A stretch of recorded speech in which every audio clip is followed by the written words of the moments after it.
kemudian tafsirnya tafsir ahkam, kemudian tentang muamalah. Jadi ada tiga kata kunci.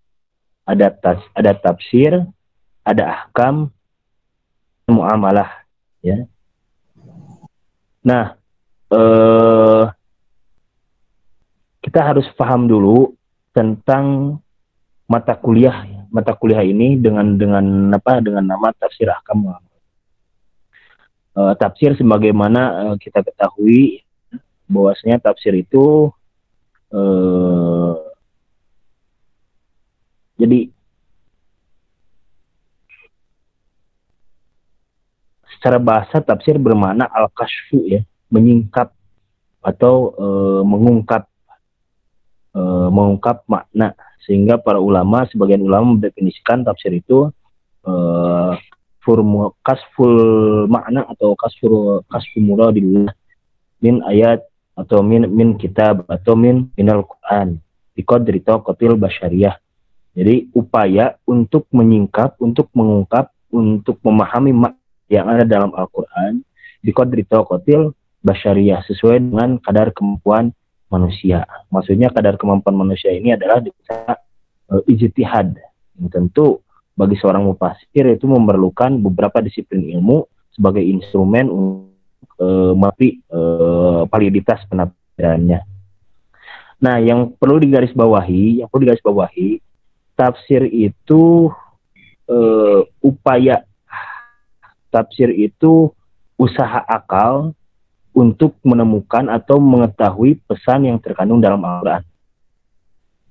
Nah, yang di sini yang jadi subjeknya itu adalah atau manusia, baik nanti melalui pendekatan ro'i atau bil maksur. Nah, maka dalam hal ini perlu dipahami bahwa tafsir itu kebenarannya relatif. Sekali lagi saya tekankan bahwa yang namanya tafsir, kebenarannya relatif. Kenapa saya katakan relatif? Karena tafsir itu adalah upaya manusia dalam memahami Al-Quran. Kalau Al-Qurannya sudah qat'i, ya, tapi kalau tafsirnya itu relatif, maka jangan heran ketika ada penafsiran Al-Quran yang terlihat atau misalkan terkesan aneh dan lain sebagainya. Karena yang namanya tafsir itu relatif. Nanti tergantung background keilmuan, kemudian afiliasi dan lain sebagainya yang melatar belakangi seorang mufasir dalam menafsirkan ayat atau menafsirkan Al-Quran.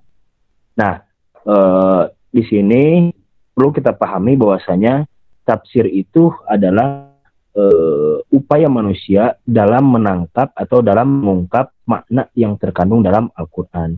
Sehingga tafsir itu nanti pertama dia kebenarannya akan relatif. Dalam artian relatif itu ya yang namanya akal itu kan relatif. Yang itu adalah wahyu. Kemudian tafsir itu syarat akan sangat erat dengan subjektivitas penafsir. Ya. Jadi tafsir itu akan sangat subjektivitas tafsir, ya. Ketika misalkan si mufasirnya itu berlatar belakang ilmuannya tasawuf, maka nuansa tafsirannya itu akan lebih kepada tasawuf. Ketika misalkan seorang mufasir itu lebih kental background keilmuannya fikih, maka nanti tafsirnya akan cenderung pada fikih.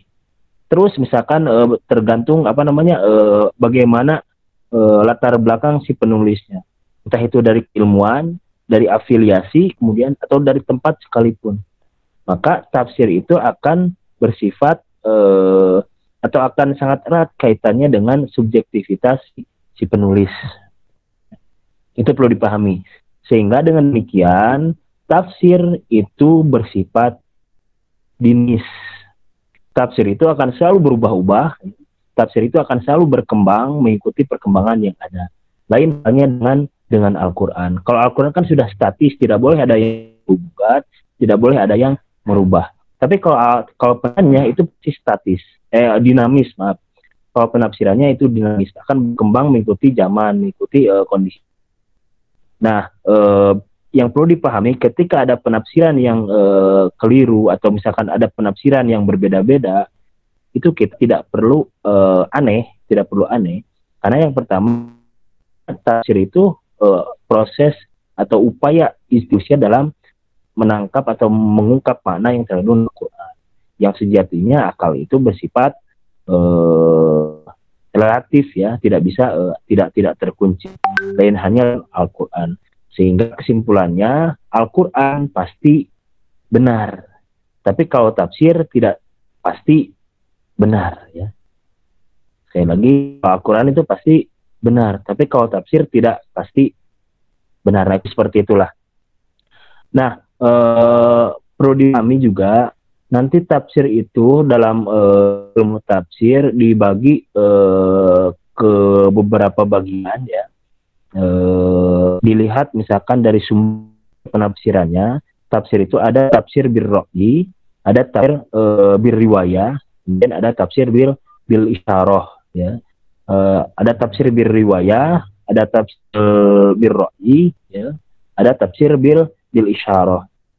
Kalau tafsir bil riwayah itu adalah tafsir menafsirkan Quran dengan riwayat, baik dengan Al-Quran maupun dengan hadis atau qaul sahabat. Jadi ada Al-Quran ditafsirkan dengan riwayat, dalam artian dengan idza ja'an nasrullahi wal fath. Nah, maknanya kita misalkan menghadirkan riwayat lagi an Ibnu Abbas misalkan gini. Nah, itu riwayat. Kemudian kalau tafsir bil ra'yi, tafsir bil ijtihad. Jadi opini pribadi, opini penulis, opini penafsir ketika memahami makna tersebut, mencoba mengungkap makna yang terkandung dalam ayat yang ditafsirkan. Meskipun nanti referensinya ada yang dari riwayat ataupun bukan. Kemudian yang terakhir tafsir bil isyari. Nah, kalau bil isyari ini adalah tafsir bizauq ya, dengan intuisi ya, atau yang kita kenal dengan tafsir sufi ya. Nah, secara sumber tafsir dibagi menjadi 3 bagian. Kemudian secara penyajian atau penulisan, nanti tafsir itu dibagi dalam 2 kelompok. Ada tafsir tahlili, ada tafsir maudhu'i. Nah, kalau tafsir tahlili itu dibahas atau dikaji penafsirannya dari awal sampai akhir secara runut. Misalkan dari Al-Fatihah sampai An-Nas. Kemudian ada tafsir maudhu'i. Kalau tafsir maudhu'i itu diambil dulu temanya, kemudian dibahas. Misalkan parenting dalam Al-Quran, berarti bagaimana parenting dulu, kemudian dicari ayat-ayat yang berkaitan dengan parenting. Nah, terkait mata kuliah yang akan kita kaji, yang akan kita bahas, yaitu tafsir ahkam fil muamalah, adalah tafsir maudhu'i. Jadi kita akan fokus terhadap ayat-ayat yang berkaitan dengan muamalah. Nah, nanti muamalahnya harus lebih spesifik lagi, muamalah apa ya, karena muamalah itu sangat luas. Nah, berarti yang akan kita bahas adalah tafsir maudhu'i, yaitu tafsir tematik yang temanya adalah tentang muamalah. Kemudian dalam tafsir juga ada yang namanya laun tafsir atau corak penafsiran. Nah, corak penafsiran ini akan sangat erat kaitannya dengan disiplin ilmu atau keilmuan, background keilmuan seorang mufassir. Nah, berkaitan dengan mata kuliah ini tafsir ahkam, berarti ini sangat coraknya itu corak fikih. Jadi kalau misalkan kita pahami mata kuliah ini, tafsir ahkam fil muamalah itu adalah kurang lebih tafsir maudhu'i dengan corak fikih ya. Min tafsir al-maudhu'i bil fikih, dengan corak fikih. Nah, jelas tentang tafsir. Nah, kemudian yang kedua berkaitan dengan muamalah. Di sini kan muamalah itu berkaitan dengan ta'amul ma'al akhar ya, ta'amul bainan nas, tentang interaksi antar manusia. Yang tentu misalkan interaksi seorang anak dengan orang tua itu muamalah juga. Seorang dengan tetangganya itu muamalah juga. Interaksi di pasar itu muamalah juga. Interaksi di kelas itu muamalah juga. Nah, ini yang harus kita fokuskan, harus kita tentukan maksud dari muamalah dalam mata kuliah ini apa. Nah, maksud dari muamalah di sini ini sesuai dengan jurusan antum, yaitu hukum ekonomi syariah. Berarti muamalah yang dimaksud dalam mata kuliah ini adalah ekonomi dan bisnis dalam Islam. Atau ekonomi dan bisnis boleh. Jadi berkaitan dengan misalkan jual beli, berkaitan dengan pinjam minjam, berkaitan dengan misalkan wakaf. Jadi berkaitan dengan ekonomi dan bisnis. Maka yang akan kita bahas ke depan ya di satu semester ini adalah berkaitan dengan tafsir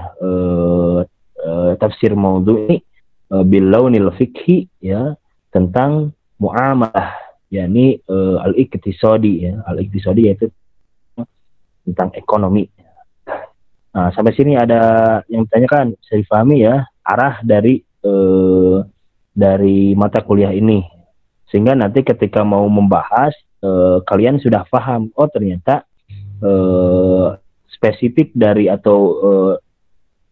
spesifiknya dari mata kuliah ini adalah berkaitan dengan muamalah yang dimaksud adalah ekonomi atau bisnis ya, yang akan ditinjau dalam Al-Quran. Jadi bagaimana ayat-ayat dalam Al-Quran yang berkaitan dengan ekonomi dan bisnis, kemudian bagaimana penafsirannya. Kurang lebih seperti itulah terkait dengan mata kuliah ini. Ya, bisa dipahami ya? Bisa, Ustaz. Nah, kemudian bisa insya Allah. Kemudian selanjutnya dasar hukum muamalah ya, langsung kita ke pengantar nih. Dasar hukum muamalah atau ekonomi dan bisnis dalam Al-Quran. Dalam Al-Quran berkaitan dengan muamalah itu ayatnya banyak sekali. Banyak sekali yang menyinggung tentang muamalah. Bahkan bisa dikatakan mungkin lebih banyak ayat tentang muamalah daripada ayat ibadah. Ya. Ayat ibadah mungkin hanya ngebahas tentang wudu, tentang sholat, tentang zakat, ya. Dan itu terkadang bahasanya lebih general, kemudian ayatnya pendek. Tapi kalau antum melihat bab muamalah, ya, itu ayatnya banyak sekali dan banyaknya panjang-panjang ya. Coba ayat yang paling panjang dalam Al-Quran itu membahas tentang hutang. Ya. Ayat yang membahas paling panjang dalam Al-Quran itu tentang hutang itu sampai 1 halaman itu. Tentang hutang itu.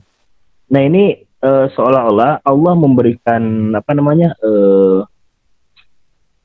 memberikan petunjuk bahwasanya berkaitan dengan muamalah itu harus hati-hati. Sama halnya berkaitan dengan akidah, dengan ibadah, berkaitan dengan muamalah itu harus rinci, harus hati-hati, ya, tidak boleh sembarangan.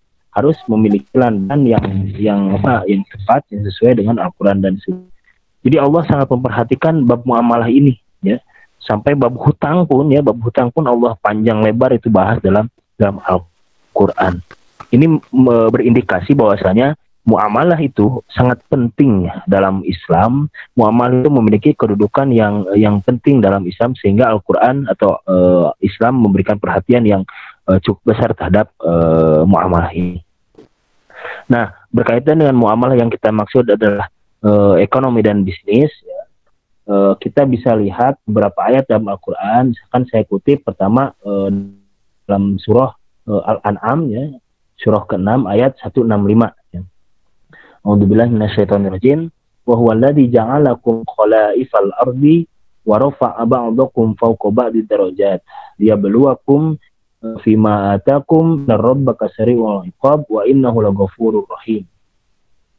Nah, bisa dilihat misalkan Al-An'am ayat 165, Al-An'am surat ke-6. Di sana Allah menyebutkan bahwasanya Allah lah yang menjadikan kalian itu sebagai khalifah, ya. Allah yang menjadikan kalian sebagai khalifah di muka bumi. Kemudian warafa'a ba'dakum fawqa ba'did darajat. Kemudian Allah mengangkat sebagian daripada yang lainnya beberapa derajat, ya. Liyabluwakum fima atakum, untuk mencari siapa yang paling bagus dalam pemanfaatan, dalam asas pemanfaatan apa yang telah diberikan Allah kepada manusia atau kepada hambanya. Inna rabbaka sari'ul iqab wa innahu laghafurur rahim. Sungguhnya siksaan Allah itu sangat cepat, dan Allah juga Maha Pengampun, juga Maha Penyayang. Nah, ada beberapa kata kunci di sini Pertama ada kata khalaif, khalaifal ard, ya, khalaifal ard, atau yang dikenal dengan khalifah. Ya.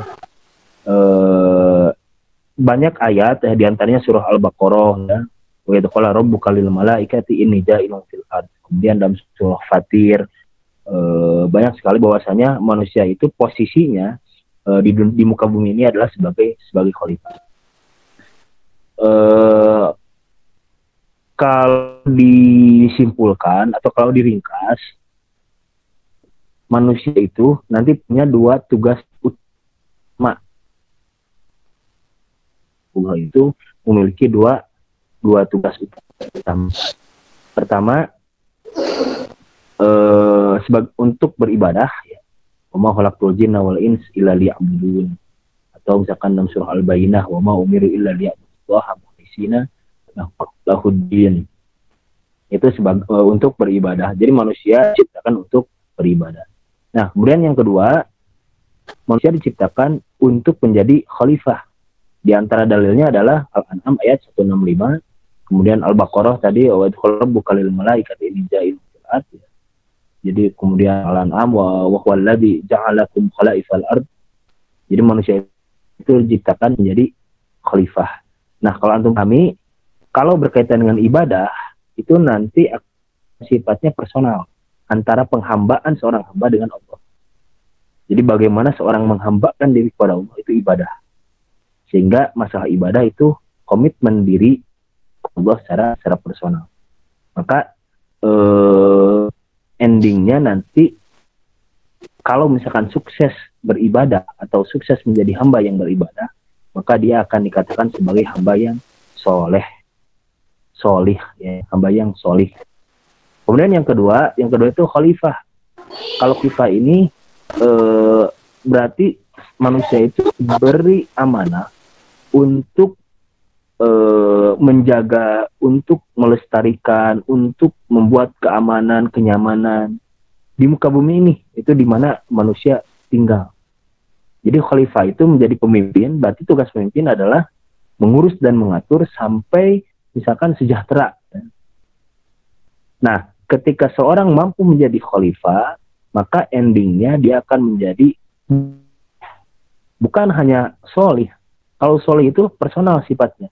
Jadi dia itu baik untuk diri sendiri atau dirinya itu baik.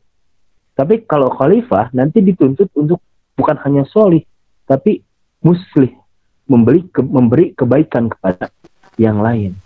Sehingga Nabi menegaskan khairun nas anfa'uhum linnas. Misalkan sebaik-baiknya manusia adalah yang paling bermanfaat untuk manusia yang lain. Nah, itu kalau kita menyadari bahwa kita memiliki tugas khalifah, kemudian kita melaksanakan tugas tersebut dengan baik, maka endingnya kita akan menjadi hamba yang bukan hanya solih tapi muslih. Nah, tadi kalau ibadah solih, yang kedua khalifah muslih.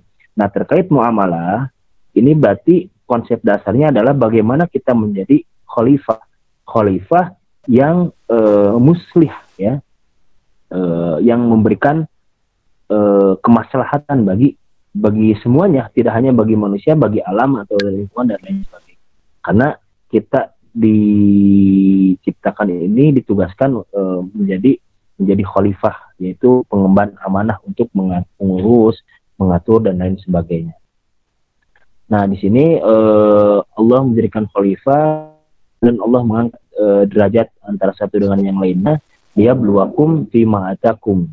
Jadi Allah ingin mencari siapa dari kalian yang terbaik dalam hal proses ada pemanfaatan nikmat yang telah Allah berikan kepada manusia. Nah, poin pertama, ya, dari ayat ini sebagai dasar hukum muamalah adalah bahwasanya manusia itu diciptakan dengan tugas selain untuk beribadah, yaitu untuk menjadi khalifah.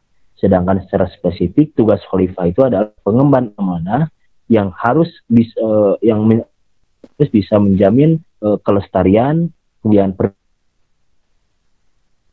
perdamaian, beri manfaat kepada yang lain, tak manusia. Itu dasar hukum tentang muamalah, ya. Sehingga nanti mau apapun yang dipraktekkan dalam ekonomi maupun maka prinsip itu, dasar hukum itu boleh hilang, maka itu sudah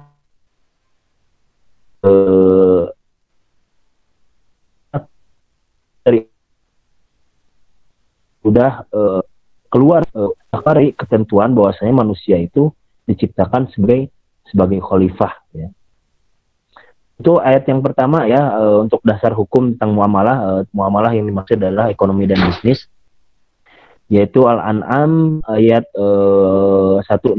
Sebenarnya masih banyak ayat-ayat yang lain, nanti bisa dicari berkaitan dengan bahwasanya manusia itu memiliki tugas khalifah. Nah,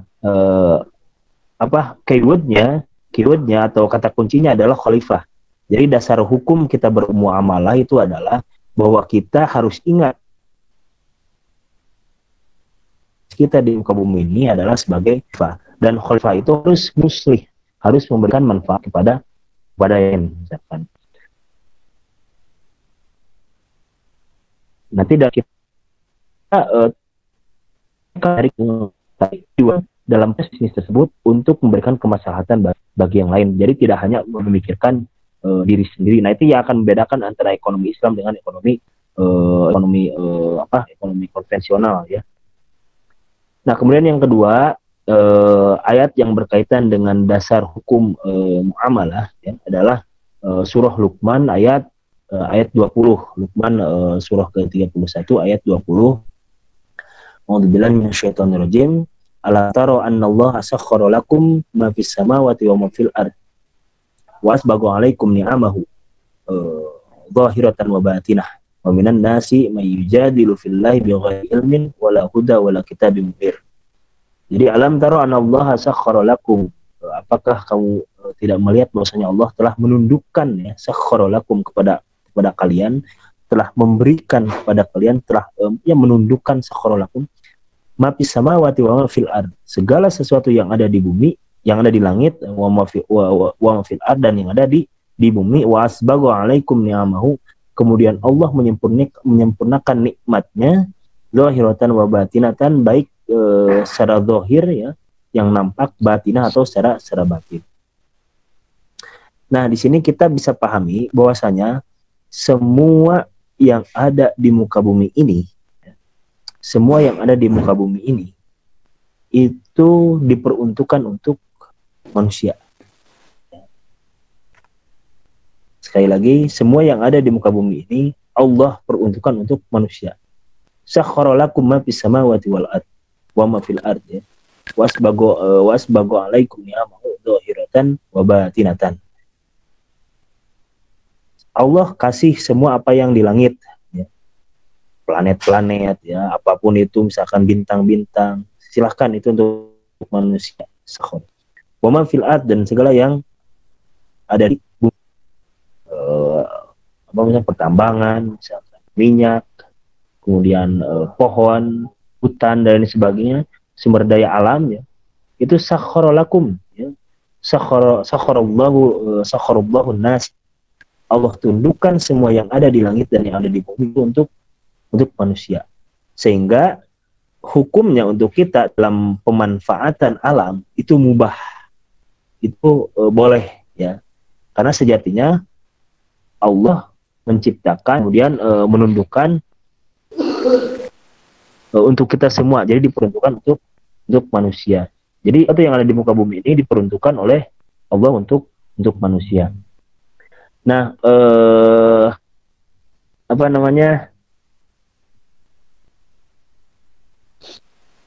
ini akan linier dengan ayat Al-Baqarah ayat 29, surat ayat 29, ya. A'udzubillahi minasyaitonirrajim.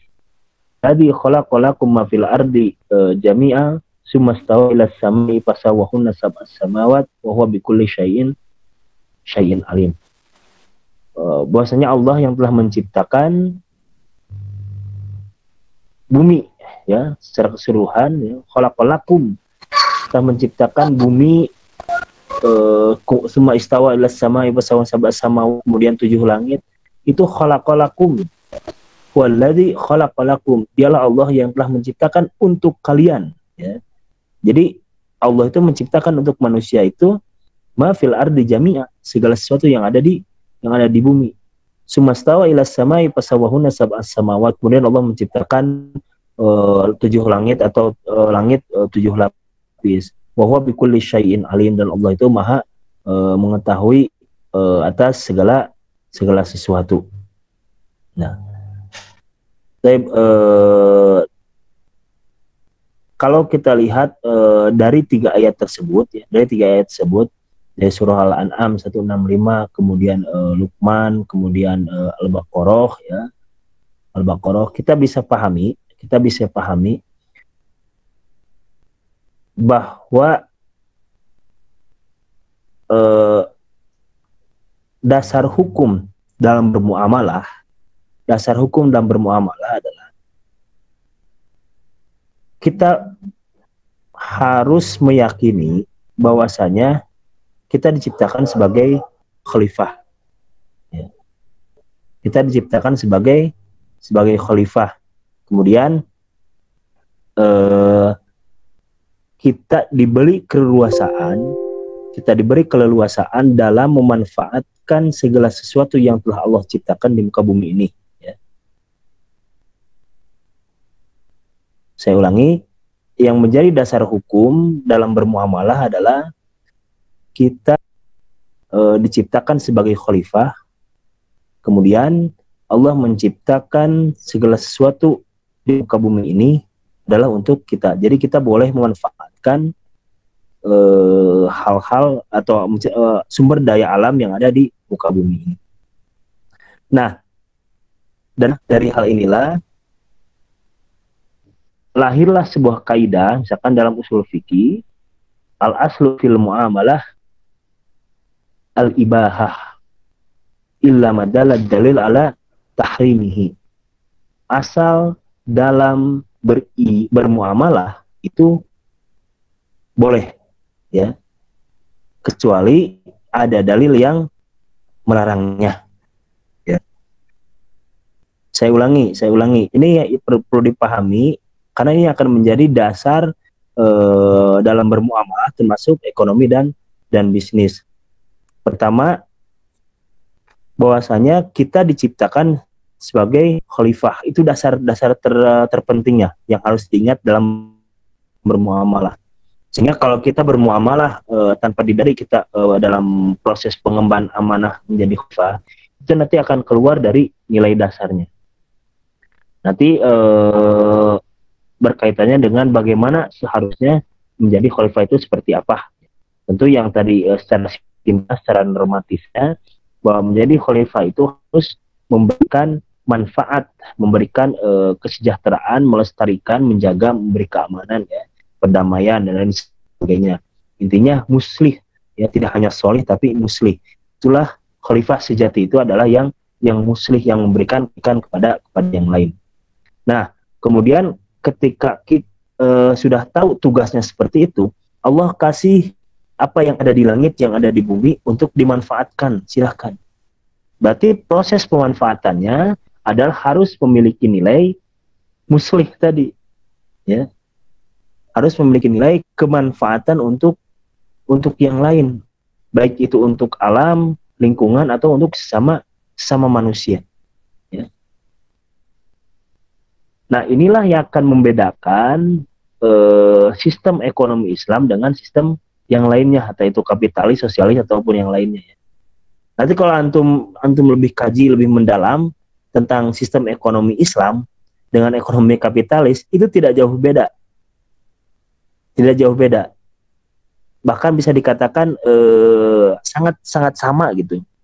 Nanti yang akan bedakannya itu hanya di titik misalkan akad, kemudian beberapa hal. Secara sistem itu tidak jauh beda. Cuma yang paling membedakan adalah ekonomi Islam itu dibangun dari prinsip kekhalifahan. Ekonomi Islam itu dibangun di atas prinsip kemaslahatan. Jadi bukan untuk memperkaya diri saja gitu, tapi untuk bagaimana memberikan kemaslahatan kepada yang lain, kepada umat, kepada lingkungan dan lain sebagainya. Nah, bagaimana sistemnya, bagaimana caranya bermuamalah, bagaimana cara memanfaatkan sumber daya manusia yang telah Allah berikan. Nah, itu tidak diatur secara spesifik, tidak diatur secara detail oleh Allah Subhanahu wa taala, baik dalam Al-Qur'an maupun dalam sunnah ya. Terkecuali ada beberapa hal sebagai batasan atau norma-norma ya. Jadi tidak detail seperti ibadah mahdoh, tidak seperti misalkan sholat rakaatnya sekian, kemudian waktunya jam segini segini, ketika dilanggar itu tidak boleh ya. Tapi dalam muamalah prinsipnya itu adalah prinsip dasarnya adalah bagaimana proses pemanfaatan alam ini yang sejatinya Allah berikan untuk manusia itu memiliki nilai kemaslahatan untuk yang lain, atau dalam rangka menjalankan tugas sebagai khalifah. Nah, ini akan menjadi dasar hukum ekonomi Islam atau ekonomi bisnis Islam atau dasar hukum muamalah. Maka lahir kaidah yang dirumuskan oleh para ulama, al-aslu fil muamalah al-ibahah. Asal dalam muamalah adalah boleh apapun itu tanpa terkecuali. Mau riba, mau mau misalkan menipu, mau jual beli dalam kucing dalam karung, itu al-aslu fil muamalah al-ibahah, boleh. Ila dalil ala hilafi atau ila dalil ala tahrimi, ada dalil yang mengharamkannya. Datanglah dalil pengharaman riba ya, bahwasanya Allah mengharamkan riba, maka riba tidak boleh karena ada dalil yang mengharamkannya. Secara asal muamalah apapun itu boleh. Tapi ketika ada dalil yang melarangnya, maka tidak boleh. Unsur goror itu dilarang dalam proses transaksi. Maka jual beli kucing dalam karung itu tidak boleh, karena ada larangannya. Secara asal hukumnya itu boleh karena al-aslu fil muamalah al-ibahah. Ya. Kemudian misalkan transaksi yang lainnya semuanya diperbolehkan kecuali ada dalil yang melarang. Ini akan membedakan antara ekonomi Islam dengan ekonomi kapitalis misalkan, atau dengan ekonomi konvensional. Ya. Nanti ekonomi syariah itu apa bedanya? Bedanya itu memiliki nilai dasar asas kemanfaatan atau asas kemaslahatan. Kemudian memiliki acuan dasar hukum Al-Quran dan Sunnah. Maka dalam proses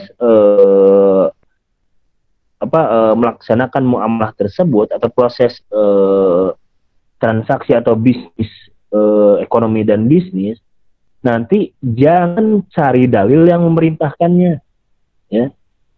Jangan cari dalil yang memerintahkannya, tapi cari dalil yang melarangnya. Ini berbeda dengan konsep ibadah. Kalau ibadah itu kan al-asl fil ibadah mamnu illa dalil ala amrihi ya. Asal dari ibadah itu kan nggak boleh ya, kecuali ada dalil yang memerintahkannya. Sholat itu nggak boleh, jadi ibadah sholat itu nggak boleh.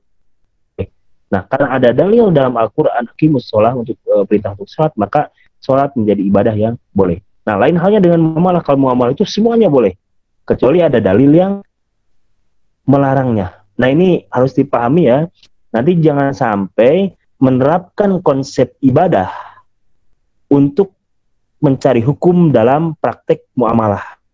Sebaliknya, jangan menerapkan konsep muamalah untuk menentukan hukum dalam ibadah.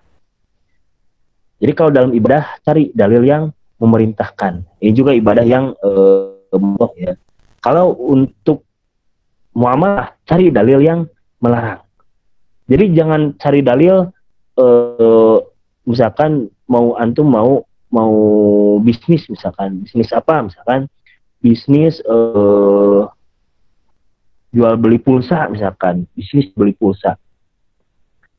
karena antum sangat Islami, antum sangat memegang erat Al-Quran dan Sunnah, antum cari dalil ada nggak perintah untuk bisnis jualan pulsa, sehingga tenang bahwa pulsa itu hukumnya adalah halal, tidak haram. Nah, ternyata tidak temu dalilnya, tidak ada dalil yang memerintahkan atau yang menjelaskan jual beli pulsa, sehingga antum berkesimpulan beli pulsa adalah haram karena tidak ada dari isinya, karena tidak ada dalilnya, karena Rasul tidak berarti jual beli adalah nah itu seperti itu pola yang kurang tepat dalam mencari hukum muamalah, dalam bermuamalah. Tapi cari dalil yang melarangnya. Ada nggak larangan misalkan mencari jual pulsa hadis atau dalam Al-Quran? Kalau nggak ada, ya udah berarti jualan pulsa itu ibahah, kembali kepada hukum asal, al-aslul muamalah al-ibahah. Nah, disinilah dasar hukum dalam bermuamalah, bahwasanya asal bermuamalah itu adalah boleh, sehingga cari dalil yang melarangnya, bukan yang memerintahkannya. Nah, kurang itulah sebagai pengantar bahwa ekonomi syariah itu secara dasar hukum itu adalah asas kemanfaatan, asas kemaslahatan, ya. Jadi dalam rangka mengemban tugas sebagai khalifah, yaitu makhluk yang diamanatkan atau yang diamanati oleh Allah untuk mengurus, untuk mengatur, untuk melestarikan bumi, langit dan seisinya, sehingga ekonomi syariah atau ekonomi Islam itu secara prakteknya harus berlandaskan kepada hal tersebut. Kemudian secara hukumnya tadi sudah dijelaskan bahwasanya bagaimana cara pemanfaatannya.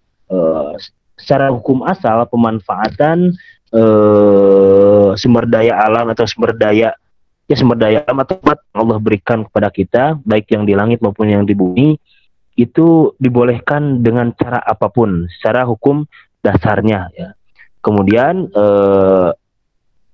sampai ada dalil yang melarang, ya. Jadi apapun caranya, seperti apapun caranya, itu tidak jadi masalah selama memiliki asas kemanfaatan, memiliki asas kemaslahatan. Misalkan mau jual beli Homer misalkan, karena ada kemaslahatan, karena bagi beberapa orang Homer itu adalah sebuah kebutuhan. Tapi ternyata ada dalil yang melarang, bahwasanya Allah melaknat orang yang meminum, orang yang menuangkan, termasuk orang yang menjual belikan. Oh, berarti jual beli Homer meskipun ada unsur kemaslahatan, ini dilarang karena ada dalil yang melarangnya. Nah, maka seperti itu tidak boleh dilakukan. Nah, kurang lebih seperti itulah konsep dasar hukum ekonomi Islam atau ekonomi syariah yang kita istilahkan dalam mata kuliah ini sebagai muamalah, ya. Jadi al-hukm fil muamalah atau al-ahkam fil muamalah. Kurang lebih seperti itulah. Barangkali dari teman-teman silakan kalau ada yang mau bertanya atau menyanggah atau diskusikan, masih ada sekitar 40 menit nih, 40 menit. Silakan.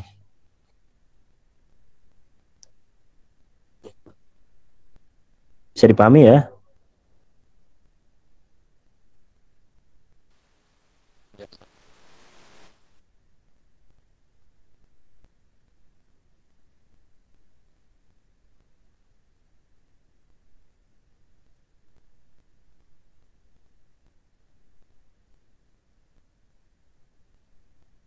Silakan Ilham bertanya. Cukup, Ustaz. Cukup biar cepat selesai ya. Ya kan, yang lainnya jadi pahami kan? Ya sederhananya gitulah. Yang menjadi dasar hukum ekonomi Islam itu, nanti kalau antum udah banyak baca-baca terkait dengan ekonomi Islam, kemudian mengkomparasikan dengan ekonomi konvensional, itu secara sistem beda, ya. Hanya nanti beda di istilah, ya. Perbedaannya di terima di nanti. secara sistem nggak bakal beda. Kan membedakan di ekonomi dibangun atas bisnis aktif ekonomi dan itu harus berlandaskan nilai yang tadi, nilai kemanfaatan, nilai kemaslahatan. Kenapa demikian? Karena manusia diciptakan memiliki tugas yang utama, yaitu beribadah dan menjadi khalifah. Menjadi khalifah dituntut untuk muslih, memberi kemaslahatan kepada yang lain. Saya kira gampang ya untuk memahaminya. Atau ada yang belum paham? Ya.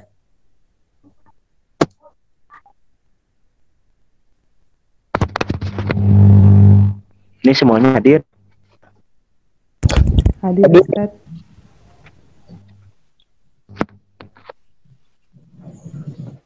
Alhamdulillah.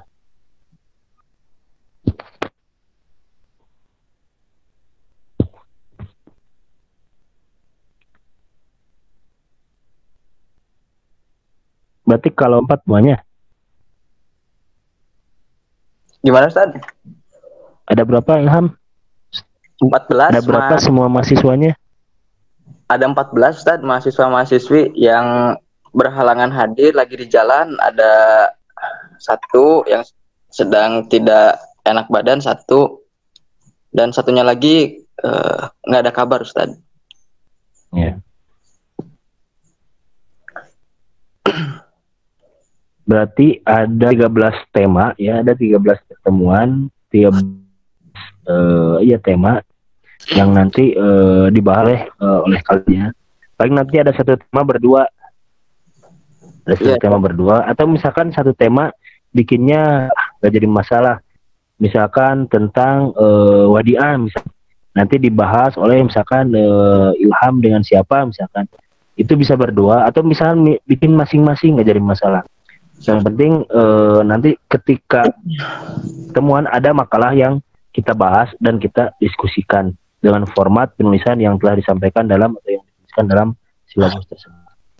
Saya seperti itulah. Bertanya, Ustaz. Silahkan. Saya bertanya, Ustaz. Ya. Kan dalam muamalah ini, Ustaz, bisa masuk. Jadi pengistidlalan bisa masuk ke dalam muamalah ini. Kan kalau dalam ibadah harus berdasarkan nas, sedangkan dalam muamalah harus bisa dikiaskan dan yang lain-lain ya, Tad.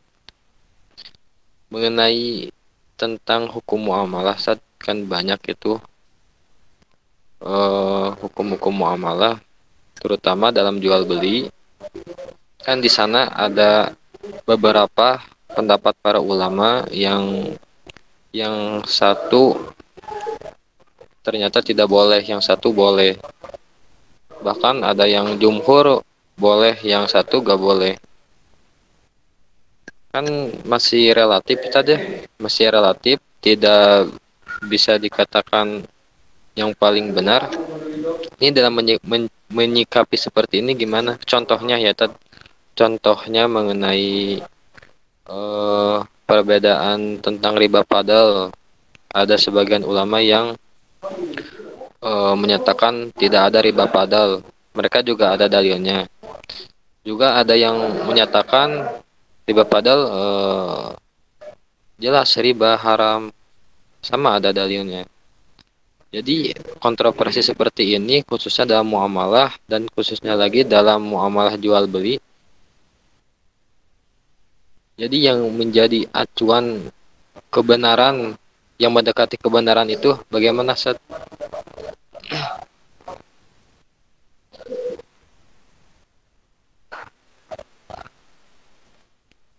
Jadi masih banyak perbedaan safety ya. Betul. Pertanyaan yang bagus, dan ini sekali memberi gambaran untuk pembahasan kita ke depan. Yang namanya proses penentuan hukum itu tidak akan jauh atau tidak akan lepas dari namanya thariqatul istinbat ya, atau cara pengambilan hukum, thariqatul istinbat, pengambilan kesimpulan. Yang dipahami, agama Islam itu meninggalkan warisan yang harus dipegang teguh, yaitu Al-Quran. Dan Al-Quran dan Sunnah itu secara fisik bentuknya adalah teks, ya. Yang harus dipahami, teks itu sifatnya statis, terbatas, atau mati, ya. Hanya hidup ketika difahami atau ditafsirkan. Nah, di sisi lain ada realitas yang tidak terbatas, ada realitas yang dinamis, yang terus bergerak, yang terus berubah. Nah, ketika teks yang sifatnya statis, yang sifatnya mati, ya, tidak bisa berubah, itu dituntut untuk menjadi pedoman, tuntut untuk menjadi sumber hukum terhadap realitas yang sangat dinamis, terhadap realitas yang sangat fluktuatif, ya, yang berubah dari masa ke masa. Bagaimana caranya sesuatu yang statis harus menjadi dasar bagi yang dinamis. Nah, caranya adalah dengan cara fikih, dengan cara tafsir. Jadi menafsirkan, kemudian menggunakan metode-metode, menggunakan ijtihad, atau yang kita kenal dengan fikih, ya, pemahaman. Jadi bagaimana memahami ayat sekaligus memahami realitas, bagaimana memahami hadis sekaligus dengan memahami realitas. Kemudian dikomparasikan, kemudian dibandingkan, ya. Nah, hal inilah yang menimbulkan polemik, hal ini yang menimbulkan problem bahwa dalam menetapkan suatu hukum itu terkadang tidak sama. Jangankan dalam masalah muamalah, dalam masalah ibadah pun banyak, gitu ya. Ya. Karena apa? Karena kita sudah jauh dari zaman Rasulullah SAW yang tidak mungkin lagi bertanya kepada sumber yang paling otoritatif, ya, yang paling inti. Tapi kita hanya bisa mengandalkan ijtihad para ulama yang memiliki kapabilitas dalam berijtihad, atau kita berijtihad sendiri dengan metode sendiri ketika kita sudah mampu dalam ini. Kalau belum mampu, ya berarti ijtihad kita tidak bisa dijadikan hujah, ya. Karena untuk menjadi seorang mujtahid itu harus memiliki beberapa disiplin ilmu. Nah, terkait dengan pertanyaan tadi, itu kurang lebih latar belakang kenapa timbul hukum yang berbeda dalam satu permasalahan. Misalkan tadi tentang riba fadl, atau misalkan dalam konteks kekinian lah tentang misalkan bunga bank. Sebagian ulama menyebutkan halal, itu adalah riba, bukan riba. Kemudian sebagian ulama menyebutkan itu adalah riba. Nah, bagaimana dalam menyikapi persoalan atau ikhtilaf tersebut? Nah, bagi seorang akademisi, bagi seorang mahasiswa, yang paling penting bagaimana kita mengetahui konstruksi argumentasi mereka dalam menetapkan atau dalam menyimpulkan permasalahan tersebut. Misalkan, kenapa dikatakan bunga bank itu dikatakan riba? Karena misalkan ada unsur kelebihan dalam harta. Sehingga ketika ada kelebihan dalam harta dalam proses misalkan pinjam-meminjam sebagainya, itu bisa dikategorikan riba, misalkan seperti itu. Nah, kemudian dari argumentasi yang kedua yang menghalalkan bunga bank, karena ini bukan riba, karena riba seperti ini, sedangkan bunga bank ini seperti ini. Kemudian misalkan namanya uang itu adalah bukan barang ribawi, misalkan, karena uang itu sejatinya tidak memiliki nilai, itu hanya sebatas kertas. Lain halnya dengan misalkan emas. Kalau emas mau dipecah seperti apapun itu tetap bernilai gitu ya. Kalau uang misalkan ketika kita punya uang kertas kemudian robek-robek, robekannya kita dijadikan alat transaksi itu tidak akan laku. Sehingga misalkan sebagian ulama menyimpulkan uang itu adalah bukan barang ribawi karena uang tidak bisa dianalogikan, tidak bisa dikaitkan dengan emas misalkan. Uang kita maksudnya yang kita maksud sekarang uang kertas atau uang logam. Nah, yang paling penting bagi kita bagi seorang akademisi adalah mengetahui argumentasi, mengetahui landasan-landasan argumen dalam suatu hukum. Entah itu berkaitan dengan riba fadl atau apa namanya yang lainnya. Yang penting kita tahu oh dasarnya seperti ini, oh dasar hukumnya seperti itu. Ketika sudah tahu, maka kecenderungan itu tidak bisa dipaksakan. Antum misalkan berpendapat riba fadl itu adalah ada. Terus antum harus memaksakan kan orang lain juga harus memiliki pendapat yang seperti itu. Itu sangat tidak. Ketika misalkan antum memiliki pendapat bahwasanya bunga bank itu adalah haram, tapi antum tidak bisa memaksakan orang lain untuk memiliki pendapat sama. Maka sifat atau sikap yang paling bijak adalah pertama, kita mengetahui landasan hukum yang diambil, kita mengetahui konstruksi argumen yang dibangun dalam menetapkan suatu hukum. Itu yang paling penting. Dan itulah yang disebut dengan fikih. Fikih itu pemahaman, bukan sepemahaman. Nanti kalau sudah lain, itu lain halnya. Kalau misalkan mau diskusikan ya itu beda lagi, ya, beda lagi. Tapi jangan sampai ketika perbedaan pendapat antum dan orang lain itu berbeda, antum sampai baper misalkan. Sampai misalkan saat menyesatkan. Nah biasanya terjadi seperti itu ketika tidak tahu konstruksi argumen yang diberi pendapat yang lain atau kesimpulan yang lain. Nah dalam hal muamalah pun tidak jauh seperti itu. Bagi seorang akademisi, bagi seorang mahasiswa yang paling penting adalah kita mengetahui argumen yang dibangun. Toh pada akhirnya kita mau menyalahkan pun ya. Mau menyalahkan misalkan ini bunga bank itu adalah haram, yang berpendapat halal itu adalah salah. Kenapa dikatakan salah? Ini gini, landasannya gini. Itu tidak jadi masalah.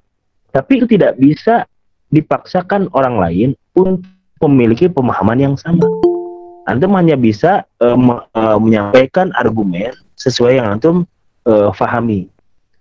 Nah, ketika sudah tahu argumen, sudah tahu landasan, sudah tahu apa cara pengambilan hukumnya, maka nanti yang dituntut adalah kedewasaan dalam bersikap. Bahwasanya dalam berijtihad itu atau dalam fikih itu yang dituntut adalah faham, bukan sepemahaman. Ya. Oh, ternyata dia itu fahamnya seperti ini. Antum tahu landasan argumennya seperti itu. Ya udah seperti itu. Oh, antum gini. Tapi kalau misalkan antum mau meluruskan, silakan luruskan dengan argumen yang antum miliki. Jangan sampai argumennya tidak tahu, tapi kita doyan menyalahkan. Misalkan bunga bank itu haram. Emang kenapa? Gini. Ya pokoknya haram. Nah itu jangan sampai seperti itu. Atau bunga bank itu halal. Misalkan. Loh kok halal? Ya pokoknya halal. Gitu. Nah itu bagi seorang bagi mahasiswa tidak elok seperti itu, tidak bagus ya. Meskipun kapan kita harus mau menentukan suatu hukum, kita harus tahu landasan argumentasinya seperti apa, dalil dan cara pemahaman dalilnya seperti apa. Sehingga kalau seperti itu, insya Allah teorinya semakin luas wawasan kita, maka kita akan semakin toleran dengan perbedaan yang ada. Karena masalah ijtihad itu ya ijtihad, kalau benar dapat 2, kalau salah dapat 1, tidak ada yang salah, kecuali misalkan latar belakangi oleh hal-hal yang lain, misalkan kepentingan politik, kepentingan bisnis, dan lain sebagainya, itu lain hal. Tapi ketika sudah memiliki niat dan motif yang baik dalam ketika menentukan suatu hukum, itu insya Allah salah pun akan tetap menjadi hal yang baik, memiliki ganjaran. Nah, ketika ada ulama yang memiliki pendapat beda dengan ulama yang lain, seorang ulama, seorang mujtahid itu pasti ya disebut mujtahid itu memiliki kualitas baik dari segi akhlak maupun kalau dibandingin dengan kita ya kita itu siapa gitu ya.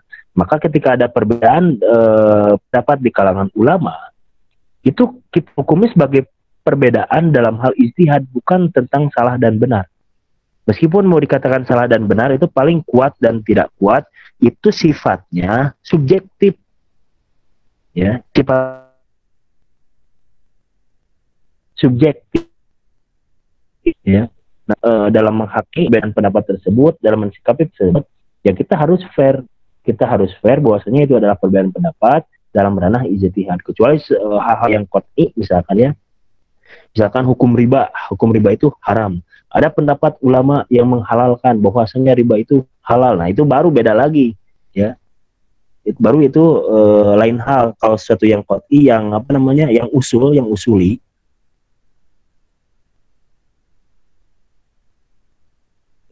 saya kira tidak ada ulama yang proses analogi, proses kias bahwasanya ini riba atau bukan, sehingga menentukan hukum halal atau haram. Kurang lebih seperti itulah. Yang penting bagi akademisi adalah mengetahui konstruksi argumen yang dibangun dalam menetapkan suatu. Kurang lebih seperti itu, Rifki. Wallahu a'lam bishawab.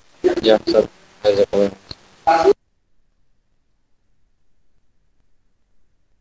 silakan yang lainnya, ada yang mau ditanyakan atau yang menambahkan?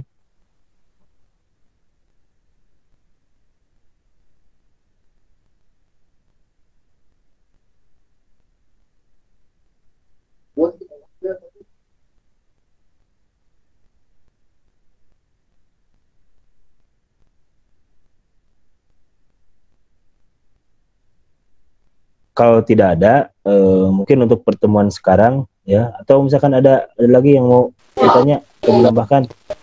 Minggu pekan depan. Gimana? Berarti pekan depan masih materi di Ustadz atau gimana? Pekan depan? Enggak, sudah dibagi ke rekan-rekan mahasiswa, nanti dikoordinir oleh ketua kelas. Berarti tema yang kedua nanti siapa yang akan membahas dan membuat tulisan ilmiahnya, kemudian dipresentasikan, kemudian kita diskusikan, ya. Bisa dipahami ya? Gimana, yang mengenai kelas hukum muamalah, gimana? Ya, tema kedua. Yang kedua ya, prinsip hukum muamalah. Ya. Betul. Sebenarnya tadi sudah dibahas juga ya tadi ya. Kalau tadi dasar hukum. Kalau prinsip hukum muamalah ya kurang lebih nggak jauh beda lah, beda. Baik. Bisa dipahami ya? Ya. Tapi kalau misalkan bisa dipahami dan tidak ada lagi yang mau ditanyakan atau didiskusikan, saya kira untuk kesempatan kali ini dicukupkan sekian ya. Mudah-mudahan apa yang disampaikan tadi bisa dipahami, kemudian bisa menambah wawasan kita. Mohon maaf jika ada kesalahan ya. Qul qouli hada wa astaghfirullah li wa lakum. Assalamualaikum warahmatullahi wabarakatuh. Baik, saya pamit.